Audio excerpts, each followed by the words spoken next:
Welcome, and you are listening to your daily dose of daily market wisdom with Master Trader Nick Santiago. Today is 6/18/20. This is show number 58.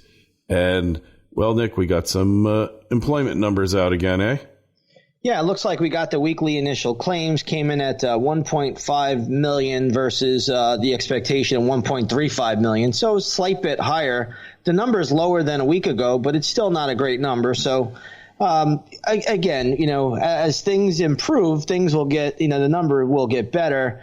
But, now you have a lot of fear going on with a rise in COVID cases and, there's a lot going on there. This is also an options expiration week. I just want to restate that. I know we talked about it all week long, even late last week, but you get a lot of game playing going on this week. You'll get lots and lots of chatter. In fact, yesterday we had, I believe it was Jeremy Grantham, famous hedge fund manager, saying he would have zero exposure to the stock market. And, it sounds kind of familiar what we heard last Options X from a couple of other famous hedge fund managers. Yeah, so the time changes, the date changes, but the game always remains the same. Pretty much. Pretty much. That's what it is. Yeah. So really, what are we supposed to do here? We just kind of have to sit this out. Tomorrow's could potentially be a really insane day, huh? Well, I don't know if it'll be insane, but this is a week where we used to call it back in the day, pin the tail on the donkey, right? So what we meant by that was they have certain strike prices that they know the institutions know they cannot let the stocks hit. Or they want them to hit one or the other. They have it all figured out. They have very, very sophisticated computers.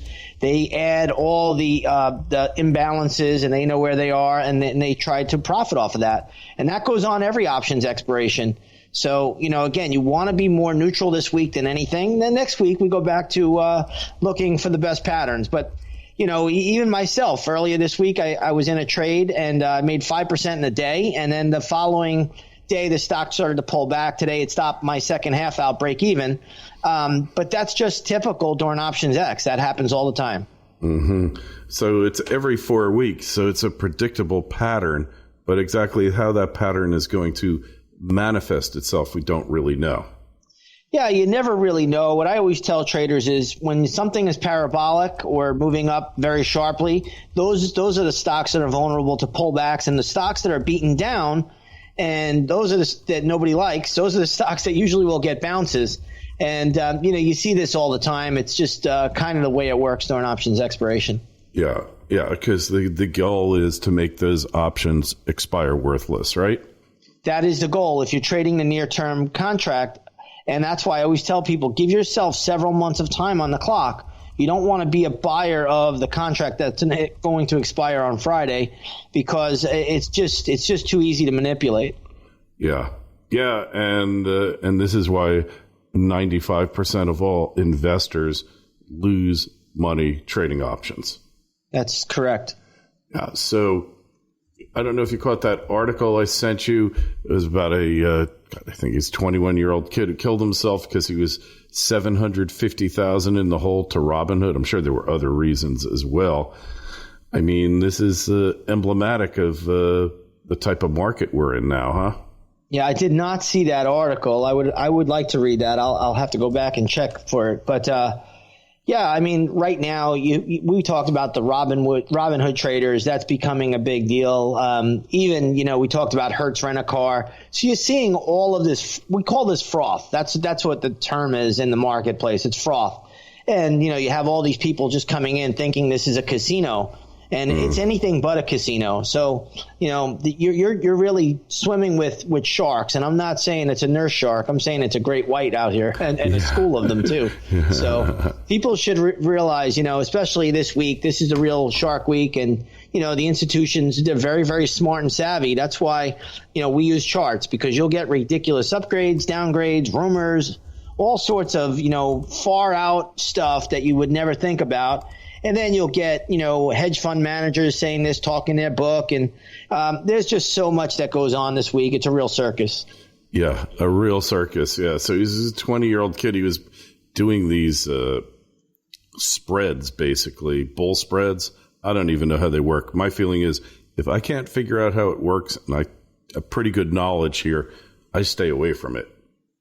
Well, that's the old saying in this business, at least to my membership, is when we don't know, we don't do. Mm-hmm. And, that's why we've been as successful as we are. We don't take a lot of trades. We're not in a trade every minute of the day. I know some people like that. That's gambling. I try to stress it, but believe it or not, people just want to gamble. So it is what it is. And, my program may not be for everybody. But what I tell them is, we'll be consistent and, we'll post a good record when it's all said and done. Yeah. Yeah. And really the type of trades you do are relatively simple, right? Yeah. The very, very basic, very simple. We don't need to do, I don't hedge ever. I never hedge. When you're doing spreads, you're, some type of a hedge, play. But again, I don't hedge. Even when I trade options, I really just buy calls and puts. If I think the stock's going down, I'll buy a put option. If I think the stock's going up, I'll buy a call option. Other than that, I look for good patterns and I just buy or sell stocks depending on what the pattern tells me. Yeah. So it couldn't be any simpler for the average person to really use your system and hopefully make money at it. No, it can't really be any simple, any more simple than it is. I mean, it really is as basic as it gets.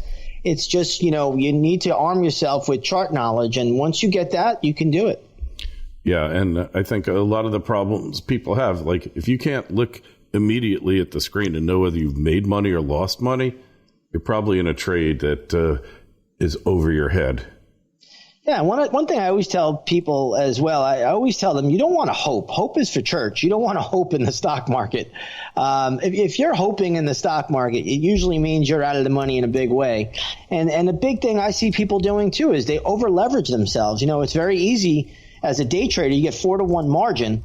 It's very, very easy to go all in on a stock, and most people, believe it or not, cannot abide by a stop loss. They do not know where their loss limit is. They can't admit they're wrong. These are all faults everybody's had to battle. I had to battle it myself in my younger years. So again, these are just things, that people have to overcome. Even today, I took a stop out on the stock. And it was basically a flat trade on the second half, but we made 5% on the first half, and now that stock is lower on the day. So, I already received 10 emails. Why did we get out of this? I thought you said this pattern looks good. Yeah, it looks great, but anything can come back, especially during options expiration. So, you just got to abide by your rules, and the day you don't do that, that's the day you'll get your head handed to you. Yeah. Hey, one thing, going back to the unemployment numbers, the continuing claims are declining, albeit at a slow rate, but they're probably going to pick up. Yeah, the continuing claims are declining.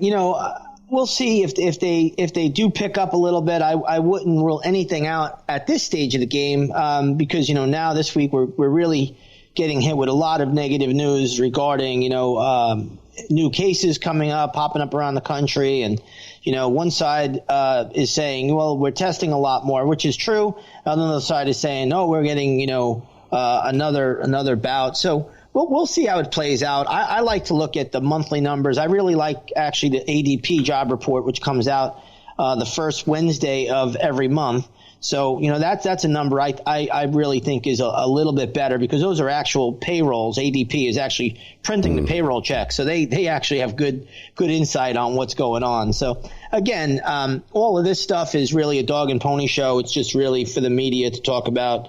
And, I don't really put too much stock into it. Yeah. So much of it's staged for the media to manage people's perceptions and their beliefs and really don't have any basis in hardcore fact or reality. I agree wholeheartedly. Yeah, so cutting through this nonsense, it's really hard to do. I mean, I kind of do it for a living. It's got to be a lot easier to just look at the charts and figure out reality from them. Yeah, I mean, that's what's kept me bullish from, the March lows. I mean, the markets now are up into a level where you got to be careful. There's no doubt about it. Even last week, we had that big sell-off on the 11th of June. So, now, the easy money has been made. Anybody thinks there's easy money left out here needs to get their head examined. The easy money has been made, and that was really from the March lows all the way up into the to the June top, which occurred on June 8th. So, again, pattern still looks good. The trend is up. We want to stick with that as long as possible, or until it tells us otherwise. And right now, the trend is still up. But this is an options expiration week where, even last Thursday I said, hey, you're going to get a lot of game playing going on. You got to be careful out here. You'll get, a lot of whipsaw, meaning, equities will go up, they'll go down, they'll flush, they'll rally. You'll hear a lot of news going on. You'll hear all of these different talking heads out there, and that has not stopped. So again, just let the chart tell you what to do. All right. And hey, we'll leave it at that. We'll keep it short for today, but we'll be back tomorrow and we'll have a better insight into the way options expiration, the quadruple witching hour, is going to shake out. I just remember when it all started, it must be 30 years ago. Nobody even knew about it. And then all of a sudden it dominated the news. Now you're about the only person that even mentions it. Yeah, it's pretty incredible, but nobody even talks about the game playing that goes on during options expiration. It really is amazing, but it happens each and every month.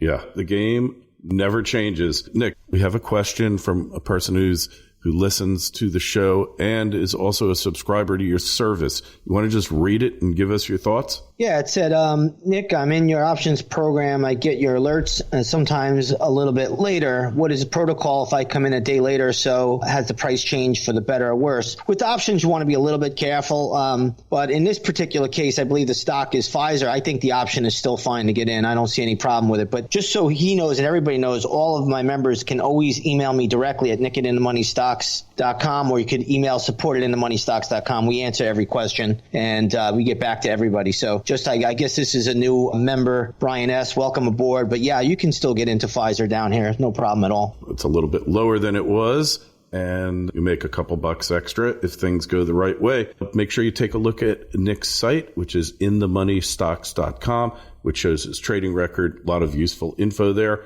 The Twitter feeds are at ITMS, at Nick Santiago01, and at Kerry Lutz. And you can follow things as we post them there. Questions or comments, just email us, kl@kerrylutz.com. Anyway, that's it for today. Nick, we'll pick up tomorrow where we left off. Thank you, Kerry. Sounds good.